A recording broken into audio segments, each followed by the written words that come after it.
O presidente do Banco Central, Roberto Campos Neto, terá que explicar em carta enviada ao ministro da Economia, Paulo Guedes, o estouro da meta de inflação. A condução da taxa básica de juros vem sendo questionada por economistas já há alguns meses.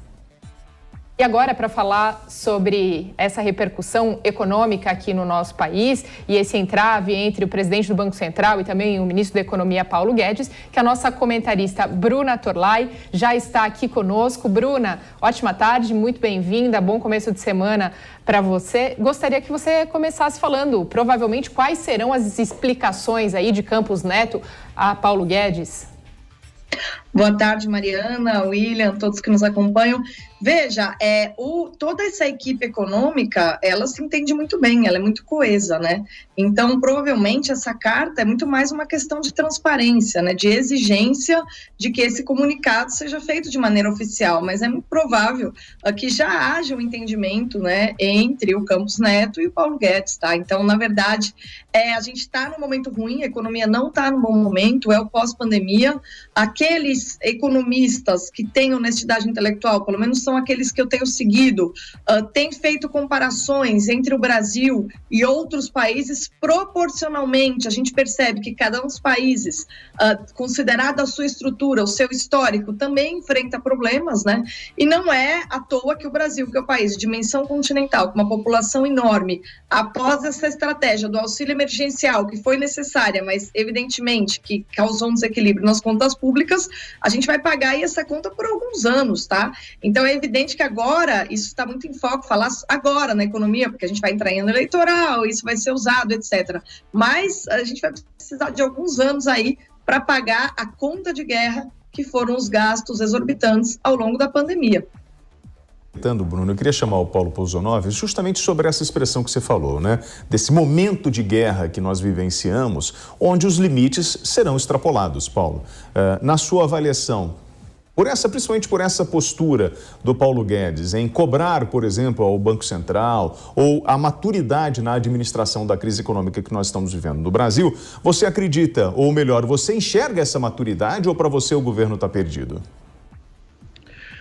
Boa tarde, William, Mariana, Bruna, boa tarde a todos. Eu não vejo a equipe econômica do governo perdida.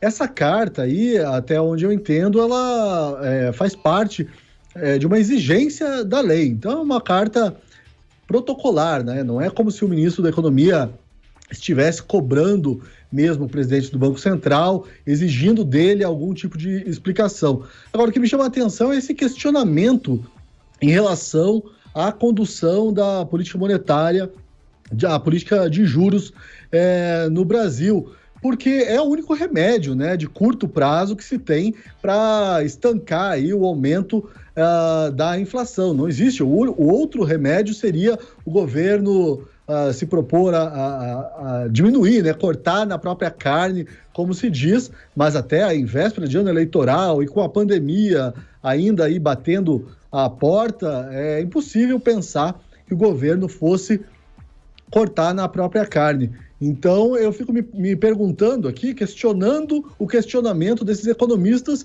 porque eles sabem que a alta na taxa de juros é aí o único remédio de curto prazo capaz de impedir o aumento, né, o estouro da inflação, ou quem sabe até causar uma redução da inflação para o ano que vem. E agora também para repercutir esse assunto comigo, William, Bruna Torlai e também Paulo Pozonovi, nós convidamos o economista Hugo Garbi. Hugo, ótima tarde, seja mais uma vez muito bem-vindo aqui ao Top of the Hour.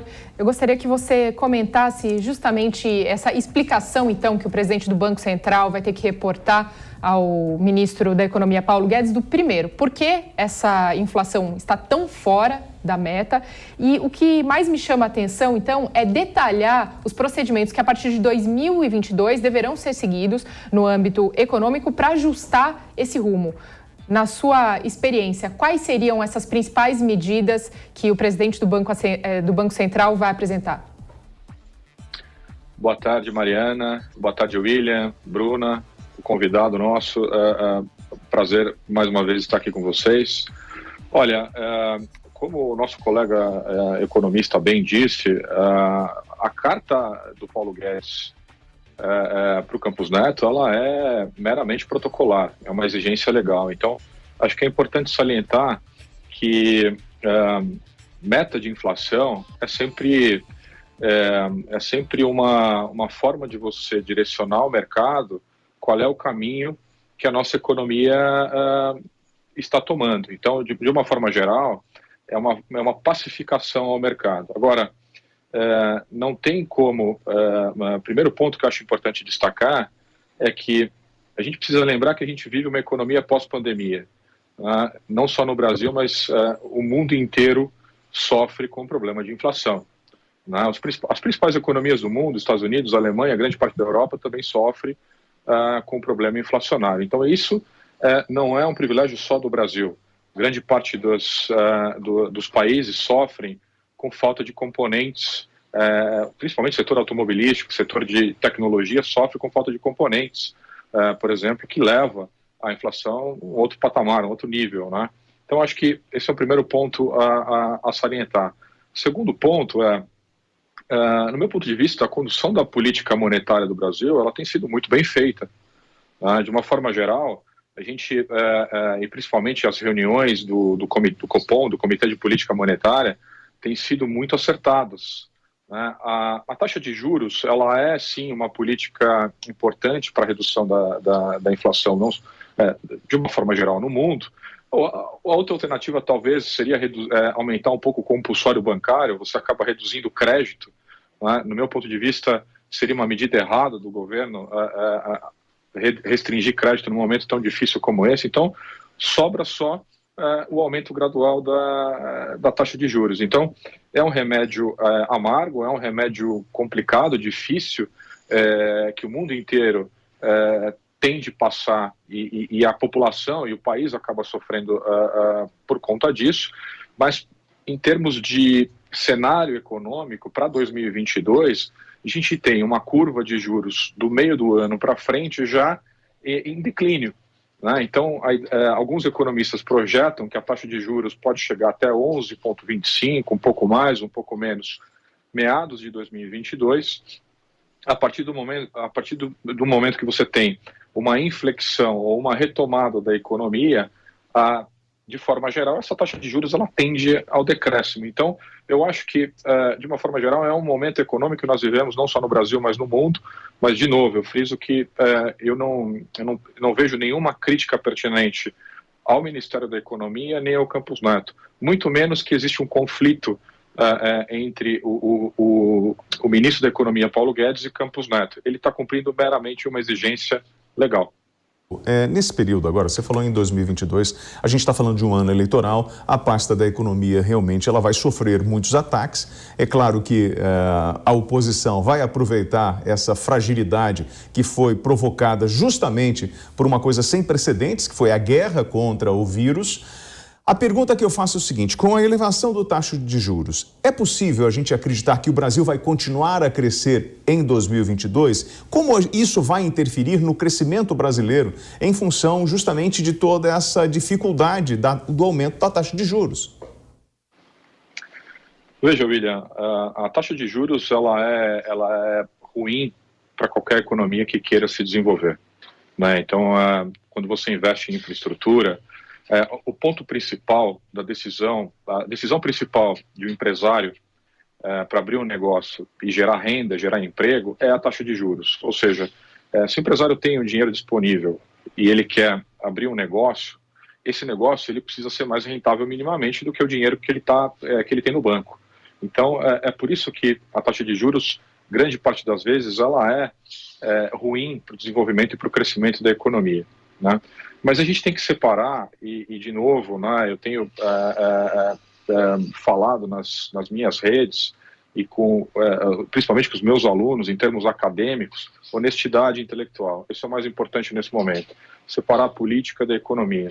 Então, o primeiro ponto para 2022, talvez a gente tenha, sim, um crescimento menor ou inferior se nós comparássemos a um crescimento sem taxa de juros. É natural, você gera um pouco menos de emprego, você gera um pouco menos de renda, existe também a possibilidade de intervenção do Estado né? Ou seja, a construção civil, o investimento público, ele também auxilia, ele ajuda na retomada das economias, né? A retomada econômica em momentos de crise, de recessão, como o mundo inteiro está vivendo.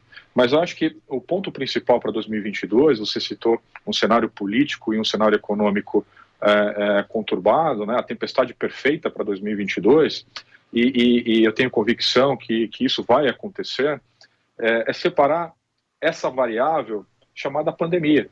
A pandemia não aconteceu só no Brasil, né? A pandemia ela aconteceu no mundo todo, e o mundo todo está sofrendo nessa retomada econômica. Os Estados Unidos, por exemplo, que foi um país que sempre, historicamente, tem taxas de juros baixíssimas, sofre hoje com inflação, né? A Espanha, a Alemanha, a Inglaterra, países que têm taxas de juros, inclusive, negativas, né? Países que nunca sofreram com problema de inflação, hoje tem taxas de juros sendo incrementadas, né? Então, isso não é um problema só do Brasil. Desemprego não é um problema só do Brasil, né? Então, a gente vê, se a gente comparar a realidade das nossas economias aqui na América Latina, a economia argentina, a economia chilena, que sempre foi exaltada por grande parte dos economistas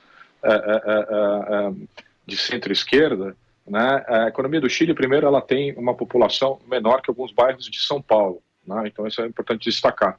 Então Chile, Argentina, Colômbia, outros países da América Latina sofrem com inflação e desemprego. Então não é uma realidade somente do Brasil. Hugo, antes da gente ir direto para Brasília aqui, porque a nossa repórter Paola Cuenca tem mais uma atualização sobre o ataque hacker ao Ministério da Saúde, eu gostaria de fazer uma pergunta para você, referente justamente ao que você está falando, de que todo mundo foi afetado pela pandemia, essa questão da inflação não é um problema exclusivo do Brasil, né? Demais países também têm sofrido e muito, só que tem um dado um pouquinho mais alarmante que envolve o Brasil e eu gostaria que você nos explicasse. O índice de preços no Brasil, ele avançou bem mais do que nos demais países, deixando nós, né, claro, o Brasil, ao lado de outros 2 países com inflação acima dos 10%. Por que, então, isso acontece de forma isolada no Brasil, aí figurando entre os outros 3 países? O Brasil, é uma pergunta muito boa, Mariana, porque o Brasil ele tem uma dependência, grande parte de produtos que são atrelados ao dólar. Então, se você pega ali a cesta de commodities, por exemplo, brasileira, grande parte do consumo interno ele tem uma referência importante e dolarizada.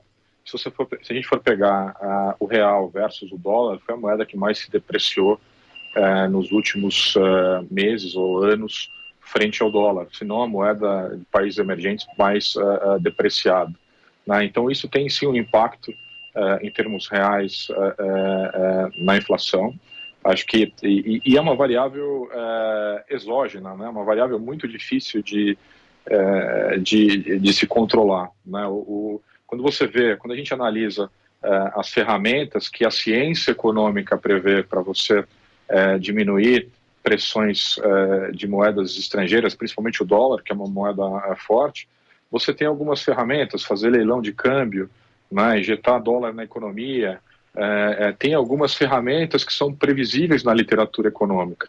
E quando eu falo de honestidade intelectual, é justamente isso, né? Eu vejo que, e acompanho de perto essa execução dessas ferramentas pelo governo, pelo Ministério da Economia, e no meu ponto de vista têm sido utilizadas de forma plena. É natural que um pouco mais, um pouco menos, alguns erros de trajetória, é normal em qualquer profissão, mas eu vejo que existe uma equipe muito boa que está tentando acertar.